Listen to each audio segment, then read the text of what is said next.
দাঁড়িয়ে পানি পান করা সুন্নত না বসে? এসব তথ্য শুনলে আপনি অবাক হবেন। আর যদি অবাক না হন তাহলে মনে নিতে হবে যে আপনার ভাঁড়ে কিছু নেই। এই দেখুন এদিকে ফিরুন। বলছে মানুষ যদি দাঁড়িয়ে যদি পানি পান করে, আমাদের পানি যখন আমরা পান করি, পানিটা ডাইরেক্ট পৌঁছানোর আগে এই জায়গাটা আল্লাহ সুবহানাহু ওয়া তাআলা একটা ছাঁকুনির মতো রেখে দিয়েছেন। ছাঁকুনি বোঝেন? চাটা ছাঁকে, হ্যাঁ, চা ছাঁকা ছাঁকুনি, ঠিক ওই রকম ছাঁকুনি। একটা মানুষ যখন দাঁড়িয়ে থাকে তার ছাঁকনিটা এইভাবে থাকে, এই ভালো করে বুঝবেন। আর একটা মানুষ যখন বসবে তখন ছাঁকনিটা আস্তে আস্তে আস্তে আস্তে এই সিস্টেমে খুলে যাবে। এটা বিজ্ঞান বলছে, এই সিস্টেমে আস্তে আস্তে খুলে যাবে। একটা মানুষ যখন পানি পান করে তখন পানিটা ডাইরেক্ট ওর নলি থেকে গিয়ে ওই ছাঁকনিতে যায়, ওখান থেকে পানিটা ফিল্টার হয়ে তারপরে তার পাকস্থলীতে পৌঁছায়। মোহাম্মদ একটা কথা বলি, শুধু যে ইবাদত করবে এটা 100%, কিন্তু আমাদেরকে আর একটা জায়গা ভুলে গেলে হবে না। বলুন তো, পৃথিবীতে মানুষের সংখ্যা বেশি না অন্যান্য প্রাণীদের সংখ্যা বেশি? একজন বলছে মানুষের সংখ্যা বেশি। যা বুঝে আর কি তাই বলেছে, মানুষের সংখ্যা বেশি। আপনার বউকে বলবেন কাল সকালবেলা যে 4টা চিনির দানা ওই আমাদের বিছানার চাদরের পাশে ফেলে দাও, দেখবেন 4000 পিপিলিকা ছোটাছুটি করছে, তাই না? আপনার বাড়িতে 4 জন থাকেন, মশারি টাঙিয়ে ঘুমান না? মশারি নিশ্চয়ই 4টে নয়, মশা নিশ্চয়ই 4টে নয়, কিন্তু মশারি 4 জনাই টাঙান, তার মানে হাজার হাজার মশা আপনার বাড়ি ভর্তি, তাই না? আচ্ছা বলুন, মানুষ ছাড়া পৃথিবীর অন্যান্য যত প্রাণী আছে সব প্রাণী আল্লাহর ইবাদত বন্দেগী করে কি করে না? ইউসাব্বিহু লিল্লাহি মা ফিস সামাওয়াতি ওয়া মা ফিল আরদ।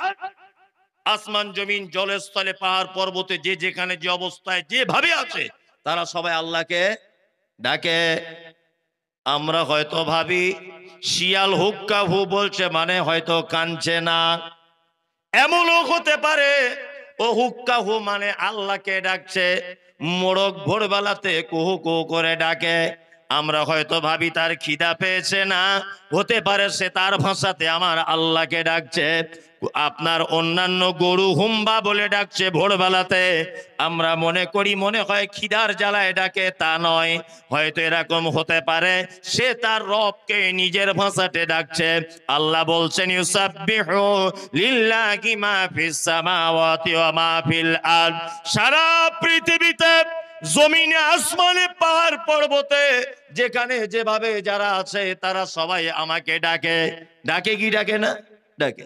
ফেরেশতারা আল্লাহকে ডাকে, ডাকে। তা আমি একটা কথা জানতে চাইছি যে ফেরেশতারা আল্লাহর ইবাদত করে, হাঁস মুরগি গরু ছাগল আর সমুদ্র তলার কোটি কোটি কোটি কোটি প্রাণী আল্লাহর ইবাদত করে, করে না? এতেও আল্লাহর মনোভূত হলো না। আমার আপনার মতো এই যে চোর গুন্ডা 2 নম্বরই পরে টাকা মেরে খাওয়া এইসব লোকগুলোকে পাঠানো হলো কেন? ওরা তো 24 ঘন্টা ইবাদত করছে, তা আমাদের পাঠানো হলো কেন? আসলে আমাদের দ্বারাতে আমার রব যে কাজটা করবেন এই কাজ পৃথিবীর অন্য কোন প্রাণীর পক্ষে সম্ভব নয়।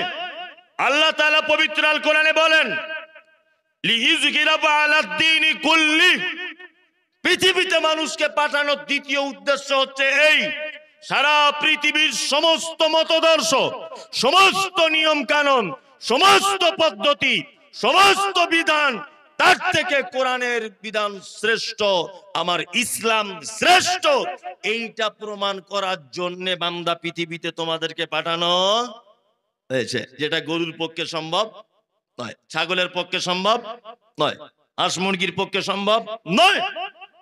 তাহলে আমাদেরকে পাঠানো হয়েছে কি?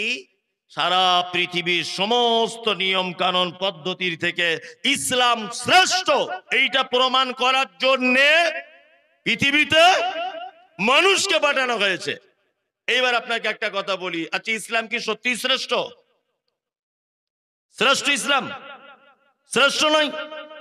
ইসলাম যে কত শ্রেষ্ঠ সত্যি আপনি অবাক হবেন। আমি দুটো একটা তথ্য আপনাদেরকে দিচ্ছি, শুনে রেখে দেন। এক, মানে এগুলো যখন পড়ি আর কি তখন অবাক হই, ইসলাম কত সাবলীল, কত সত্য, কত চিরন্তন একটি জীবন ব্যবস্থা এবং কত বিজ্ঞান সম্মত। আল্লাহ নবী সাল্লাল্লাহু আলাইহি ওয়াসাল্লাম বলেছেন গাঁটের উপরে কাপড় পরো, বলেছেন না? হ্যাঁ। চিকিৎসা বিজ্ঞানীরা বলছেন মানুষের গাঁটের এই জায়গাটায় এক রকমের একটা হরমোন জমা হয় তার শরীরের। এই হরমোনটা সারা 24 ঘন্টা যদি মিনিমাম 8 ঘন্টা, 7 থেকে 8 ঘন্টা যদি এখানে হাওয়া বা রোদ্দুরের তাপ বা পর্যাপ্ত পরিমাণ যদি মানে কি বলে অক্সিজেন যেটাকে বলেন এই জাতীয় হাওয়া যদি এখানে যদি না লাগে, তাহলে এক পর্যায়ে তার যৌবনের ক্ষমতা আস্তে আস্তে কমে যেতে পারে। শুধু পারে না, পারবে মানে কমে যাবেই। ওই জন্য দেখবেন দিয়ালে এখানে ওখানে বাসে ট্রেনে বহরমপুরে যান সব কাগজ বিলি করছে, আর ওখানে লেখা আছে হারবাল। বইয়ের কাছে যেতে ভয় লাগছে, বিয়ে করতে ভয় পাচ্ছেন, আমাদের এখানে আসুন, হারবাল চিকিৎসা। যত হারবাল চিকিৎসা আমদানি জমেছে সব গাঁটের নিচে কাপড় পড়ার কারণে। কি বললাম বুঝলেন? দুই, দাঁড়িয়ে পানি পান করা সুন্নত না বসে? এসব তথ্য শুনলে আপনি অবাক হবেন। আর যদি অবাক না হন তাহলে মনে নিতে হবে যে আপনার ভাঁড়ে কিছু নেই। এই দেখুন এদিকে ফিরুন। বলছে মানুষ যদি দাঁড়িয়ে যদি পানি পান করে, আমাদের পানি যখন আমরা পান করি, পানিটা ডাইরেক্ট পৌঁছানোর আগে এই জায়গাটা আল্লাহ সুবহানাহু ওয়া তাআলা একটা ছাঁকুনির মতো রেখে দিয়েছেন। ছাঁকুনি বোঝেন? চাটা ছাঁকে, হ্যাঁ, চা ছাঁকা ছাঁকুনি, ঠিক ওই রকম ছাঁকুনি। একটা মানুষ যখন দাঁড়িয়ে থাকে তার ছাঁকনিটা এইভাবে থাকে, এই ভালো করে বুঝবেন। আর একটা মানুষ যখন বসবে তখন ছাঁকনিটা আস্তে আস্তে আস্তে আস্তে এই সিস্টেমে খুলে যাবে। এটা বিজ্ঞান বলছে এই সিস্টেমে আস্তে আস্তে খুলে যাবে। একটা মানুষ যখন পানি পান করে তখন পানিটা ডাইরেক্ট ওর নলি থেকে গিয়ে ওই ছাঁকনিতে যায়, ওখান থেকে পানিটা ফিল্টার হয়ে তারপরে তার পাকস্থলীতে পৌঁছায়। মুহাম্মদ সাল্লাল্লাহু আলাইহি ওয়াসাল্লাম ১৫০০ বছর আগে তিনি বলেছেন যে উম্মত বসে পানি পান করো। আজকে 2024 এটা প্রমাণ হচ্ছে যে বসে পানি পান করলে ডাইরেক্ট ছাঁকনিতে পানিটা গিয়ে পৌঁছায়, আর দাঁড়িয়ে পানি পান করলে ছাঁকনি খোলে না। এই জন্যে দাঁড়িয়ে পানি পান করলে অনেক সময়তে পানিটা ব্যাক লাইনে চলে যাবে। যেমন শিরা উপশিরা আছে সূক্ষ্ম, তার ভিতরে ঢুকে যেতে পারে। আর তার ভিতরে যদি পানি ঢুকে যায় কোন ক্রমে, তাহলে এটা বিজ্ঞানের ভাষা তার প্যারালাইসিস হয়ে যেতে পারে। আর যদি ডাইরেক্ট পানিটা গিয়ে কিডনিতে হিট করে তাহলে তার কিডনি নষ্ট হয়ে যেতে পারে। ভালো করে বোঝার চেষ্টা করুন। তাহলে ইসলাম একটা সুন্দর জীবন ব্যবস্থা, একটা মানুষের বাঁচারও পর্যন্ত সমস্ত পদ্ধতি বলে দিয়েছেন। আল্লাহু আকবার। জীবন ব্যবস্থা নয় আমাদের দেশের জীবন ব্যবস্থা, আপনি অবাক হয়ে যাবেন। বীরভূম জেলার একটা ছেলে, বাড়ি তার এলেম বাজারে বাড়ি, কলকাতা যাবার পথে তাকে ডানকুনি থেকে অ্যারেস্ট করেছে কলকাতা পুলিশ। অ্যারেস্ট করে পুলিশ ছিল এনআইএ তদন্ত সহকারে ছেলেটাকে ধরা হলো। এলেম বাজারে মানুষ আছেন, ওনাকে জিজ্ঞাসা করুন ঘটনা সত্য কি মিথ্যা। এই ছেলেটা মোটামুটি 3 বছর পর জেলখানা থেকে ছাড়া পেল। তা আমি ছেলেটাকে জিজ্ঞাসা করলাম তোমায় জেলখানাতে মারধর করা হতো? বলছে মৌলভী সাহেব মারধর মানে সাংঘাতিক মার।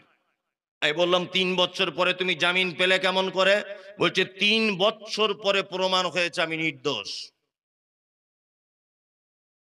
আমি এটা বলছি, এটা হচ্ছে পৃথিবীর জীবন ব্যবস্থা। একটা মানুষকে নির্দোষ প্রমাণ করতে টাইম লাগছে কত বছর? 3 বছর। তারপরে নির্দোষ হিসাবে প্রমাণ হচ্ছে। বলছে আমাকে ধরা হয়েছিল, আমার নাম রেজাউল। বাংলাদেশের একটা রেজাউল বলে ছেলে ইন্ডিয়ায় এসেছিল গোয়েন্দাগিরি করতে, কোন একটা কাজের অপরাধের সঙ্গে যুক্ত ছিল, আর আমার নাম রেজাউল। তার ফটো দেখে আর আমাকেও একই রকমের দেখতে বলে ওই জন্যে আমাকে অ্যারেস্ট করা হয়েছে। 3 বছর এটা বুঝতে টাইম লাগলো যে এই ফটোটা এ নয়। কি বললাম বুঝলেন? অজস্র মানুষ আজও পর্যন্ত 10-20 বছর যাবত জেলখানাতে গিয়ে বসে আছে, তারা বাড়ির কোনো ঠিকানা নেই, খবর নেই, পয়সার কারণে তারা বার হতে পারছে না, অথচ তারা নির্দোষ। ইসলাম কেমন জীবন ব্যবস্থা দেখুন। ইসলামের পদ্ধতি কি? চোর যদি নারী হয়, চোর যদি পুরুষ হয়, তার কি করা লাগবে? পা কেটে দিতে হবে, তাই তো? কি হাত কাটতে হবে, তাই না? আচ্ছা বলুন তো, যদি কোনো লোকের হাত যদি কেটে দেওয়া হয়, সে চুরি করতে পারবে না? আমি না করতে পারি, আমি তো ওকে দিয়েও করাবো। করবো কি করবো না? আমি তো বুদ্ধিও দিয়ে কাজ করব, করবো কি করবো না? করব। আল্লাহ তো এটা বলতে পারতেন, তো চোখগুলো কানা করে দে, কলম দিয়ে এরকম খুঁজে, এত জীবনে আর দেখতে না পায়, চুরি করার স্বাদ মিটে যাক। এটা বলতে পারতেন না। আল্লাহ সুবহানাহু ওয়া তাআলার বিধান বলছে হাত কেটে দাও। কারণ এই যে এই মোবাইলটা 1,00,000 টাকা দাম ধরে নেন, এই এমনি দাম 5,000, 1,00,000 এখানে রাখা আছে। স্টেজে আমি উঠলাম, উঠে আমি মোবাইলটা চোখে পড়ে গেল, ওরে বাবা সাংঘাতিক দামি সেট, চুরি করতে হবে না। আস্তে আস্তে আস্তে আস্তে করে আমি হেঁটে হেঁটে হেঁটে হেঁটে এই পর্যন্ত এলাম। এখানে এসে দাঁড়িয়ে আছি চুপচাপ, মোবাইলটার দিকে বারবার দেখছি, এরকম করছি। আর বাবা দেখছি সভাপতি কি করছে, মোতোয়াল্লি কি করছে, হেড মাওলানা কি করছে, বারবার দেখার পরে যে হেড মাওলানা দিক ফিরে হচ্ছে, চটাম করে নিয়ে পকেটে ভরে দিয়েছি। আচ্ছা বলুন তো, পকেটে ভরা পর্যন্ত সব থেকে আমার সহযোগিতা বেশি করেছে কে? হাত। আমার পা চুরি করার জন্য হেঁটে হেঁটে এসেছে, কিন্তু পকেটে ঢোকাতে পারেনি। পেরেছে? না। আমার চোখ দেখেছে, কিন্তু পকেটে ঢোকাতে পারিনি। আমার পা হেঁটে এসেছে, মন বলেছে, কিন্তু পকেটে ঢোকাতে পারেনি। ফাইনাল কাজ করেছে কে? হাত। ইসলাম বলেছিল হাত, হাত কেটে দাও। কারণ ফাইনাল কাজ যে করেছে সে অপরাধী। কি বললাম বুঝলেন? ইসলাম কত সুন্দর জীবন ব্যবস্থা। আল্লাহু আকবার। আল্লাহ সুবহানাহু ওয়া তাআলা বলছেন লিইজহিরাহু আলা দ্বীনি কুল্লি। তোমাদেরকে পৃথিবীতে এই কারণে পাঠানো হয়েছে যে ইসলাম যে শ্রেষ্ঠ, এইটা প্রমাণ করার জন্যই তোমাদেরকে পৃথিবীতে পাঠানো। এবার আপনাদেরকে একটা কথা বলছি। এক, আমাদের বর্তমান সারা ভারতবর্ষের যে অবস্থা, তাতে করে ইসলাম শ্রেষ্ঠ এটা প্রমাণ করা সহজ না কঠিন? কঠিন, তাই না? সহজ না কঠিন? কঠিন। মুহাম্মদ সাল্লাল্লাহু আলাইহি ওয়াসাল্লাম বলেছেন, তুমি যখন রাস্তা দিয়ে চলবে কোন দিকে চলো? ডান দিকে চলো। আমরা চলি কোন দিকে? বাম দিকে। তার মানে এটা ভারতীয় একটা সিস্টেম, আমাদের দেশের সংবিধান, আমাদের দেশের নিয়ম যে যখন কোন জনগণ যখন চলবে বাম দিকে চলতে হবে, ডান দিকে চলা যাবে না। আমি যদি এখন মোটরসাইকেল নিয়ে রাস্তাতে চলতে চলতে দাদাগিরি দেখিয়ে বলি হযরত মুহাম্মদ বলেছে ডান দিকে যেতে, আমি ডান দিকে যাব, আমি কারো কথা শুনবো না, অ্যাক্সিডেন্ট হবে কি হবে না? হবে। তার মানে ডান দিকের হাদিস আমরা আর মানতে পারছি না। দুই নম্বর হচ্ছে এই সুদ। আল্লাহ নবী সাল্লাল্লাহু আলাইহি ওয়াসাল্লাম সুদের যত প্রকার গুনার কথা বলেছেন, তার নিম্ন পাপ হচ্ছে তার মায়ের সাথে ব্যভিচার করলে যে পাপ হয়, এই পাপ তার আমলনামাতে তুলে দেওয়া হয়। বলুন, ভারতবর্ষের মাটিতে বা বাংলার মাটিতে সুদ মুক্ত কোনো মানুষ আছে? নেই। যদি বলছেন আমি আছি, নেই। আপনার এমন কৌশল করে ব্যাংকিং সিস্টেমে আপনাকে ঢুকিয়ে দেওয়া হয়েছে, আপনার বউ তো লক্ষ্মীর ভান্ডারও পায়, তাই না? তার মানে যেমন হোক করে, আমি লক্ষ্মীর ভান্ডার সুদ এটা বলিনি, আমি বলছি অ্যাকাউন্ট আছে মানে 10,000 টাকা 1 বছর ধরে জমা করে রেখেছেন, 10,000 টাকা তো সুদ হয়। হয়। তার মানে যে কোনো প্রকার আপনি সুদের সঙ্গে জুড়ে আছেন। তার মানে পাপ থেকে চলে আসা সহজ না কঠিন? কঠিন। তাই আমরা কঠিন গুলো যদি মানতে নাও পারি, প্রতিষ্ঠা করতে নাও যদি পারি, তাহলে অন্তত সহজ গুলোতে পারবো। পারবো কি পারবো না? পারবো। আপনি বিডিও অফিসে দাঁড়িয়ে আছেন, সবাই 100 জন লাইন দিয়ে, চৈত্র মাসের প্রখর রোদ্দুর, সবাই পানি পিপাসার কারণে ঢক ঢক করে দাঁড়িয়ে পানি পান করছে। আপনি 10 টাকা দিয়ে একটা পানির বোতল নিয়ে আপনি বিডিও অফিসে লাইনের মাঝখানে দাঁড়িয়ে 3 নিঃশ্বাসে পানিটা পান করুন।